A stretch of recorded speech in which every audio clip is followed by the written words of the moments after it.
Well, I hate to inform you, but Sean Connery, famed actor, has passed away at the age of 90 here on October 30th, year 2020. He lived 90 years, as I'd said, and for most of us, we remember him as being James Bond. For he was the original person that really took on that role. The man in the bottom center actually did one role of it, but Sean carried it for a long period of time and had an iconic flair that added to it, that gave it the esteem that it needed for that type of role. In fact, everyone else since then has been trying to pull off their own version of that same act, if you will. Something that seemed to come from Sean pretty easily. I heard that the director only, whenever they were doing a few scenes, kind of let him play with it a little bit. Get a little cocky, get a little this, get a little that, get a little overassured, get a little something else, and then play with it for a minute. And he came out and had that look like he does in his eye right here directly, and gave forth a thing like that. And he goes, "That's it." And he goes, "Yeah, that's it." And from then on, didn't need too much direction on where Bond would go. In fact, quite often I heard that he made comments on what Bond might and might not do in certain situations. Regardless of that, most people know him of that, but they also may know him, if you're younger, as just being somebody who was either the Hunt for Red October or perhaps Indiana Jones' father in the Temple of the Last Crusade, where he saves him at the end with the cup of Christ he gets from a Templar that's still left alive.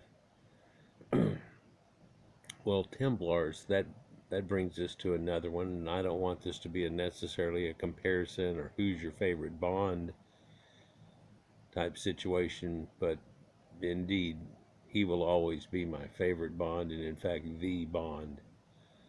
But it did seem that over on the far left there, Moore, when he started doing it, also took on the persona real well in a new way. Was kind of off from the books if you ever read one of them, which Sean was maybe a little bit too, but it gave you a little flair and you could see it in him.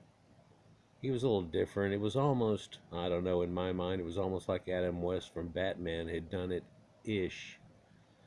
And he had these verbal cues and eyebrows and things and gave it his own mystique to it, but he had his own show, and he was Simon Templar.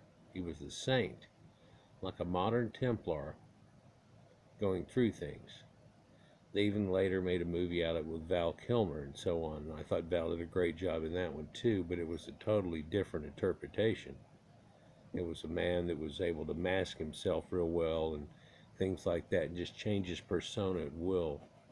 Showed a great range in acting somewhat for him, but so we have Timothy Dalton up above him.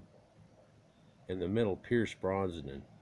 And through a heyday of TV and movies and stuff, he was known real well for it, and I thought he did a great job of it. And any of these actors we're looking at are the epitome of tall, dark, and handsome, aren't they, ladies? But Pierce Brosnan brought to this different flair to it, to what was, in my mind, he almost was a magician pulling off that role. If they took like somebody like David Copperfield and then they trained him. You know, secretly here in America, we had this some kind of thought. I don't know, here's a weird one for you, but it was kind of like y'all's MI6 and so on like that, and had something to do with Scotland Yard, and you had your own little thing going on, and you had something like this going on. And while we personified him to be some incredibly looking swashbuckler guy, we knew in reality he was just some normal Joe you would never expect whatsoever. But the ideal of somebody being maybe from Scotland Yard at their best, working with so and so in a perfected thing, using all these little secret gadgets and all those type of thing. Sean Connery and Seems to have been the epitome of it all. He's got a lot of other acting roles you've seen him in before, but those seem to be the major ones of him. It was said years ago that through linguistics and his name and my family name that we had a connection, and no, it wasn't like some second cousin type thing. It goes back to the founding name situation that make both of ours and so on. Not that I've ever had a big connection with him, but I've always loved people, of course, with the Scottish language, having a heritage from Scotch Irish and so on, Welsh and Canifax. But it's terrible to see somebody like this go, but you've got to realize, I guess, that he had 90 years worth of full life and incredible thing. How did he pass? Well, apparently he had some complications, and somebody, I don't know if it's been verified yet, but he had heart complications that led him at the very end. No, it didn't have anything to do with COVID or anything like that, but his biochemistry got a little whack and played with, and that put a little strain on him, and then he just went out. I think it's speculation at this point. Anyhow, Sean Connery passed away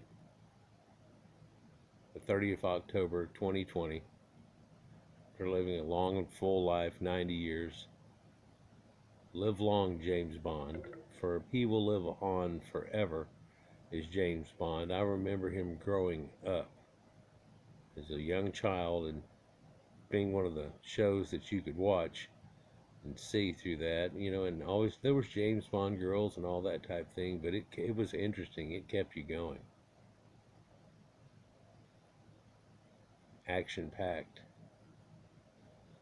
New guy down here in the front left bottom corner here. He's done a great job. David's done a fantastic job with it, and he's taken on the persona incredibly and taken it to another level with, Casino Royale and things like that. Some of these things, and especially like Pierce Brosnan's days, and some of the things he pulled off, they couldn't have really pulled off in the old days with the best of their technologies. Indeed, some of the shots out of the books they had kind of left out-ish or whatever and adapted as they did, but these newer ones they were able to pull off some quite unique stunts. But once again, James Bond's always that, and he always seemed to have a car too that went along with it, and everything, it all worked together. And most people know it was Aston Martin.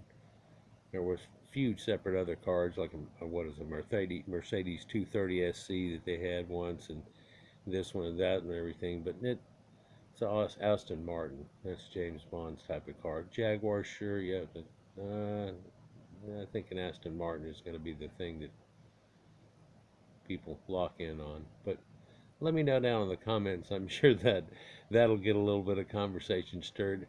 I don't want to say who's your favorite Bond because it's always going to be Sean Connery, but I guess it goes, in my case, it goes Sean Connery, Roger Moore, Pierce Brosnan, then David down here, the bottom left-hand corner. Sorry about the guy in the middle. Don't really know of him other than he's an Australian actor and took it on one time. And then we have the guy up in the top left here, and Daltrey. And he did a fantastic job, but whenever you have to put everybody against everything that happened in the persona, the look, the thing that you're expecting it to happen, I think it goes in that way. Peace. Sean Connery.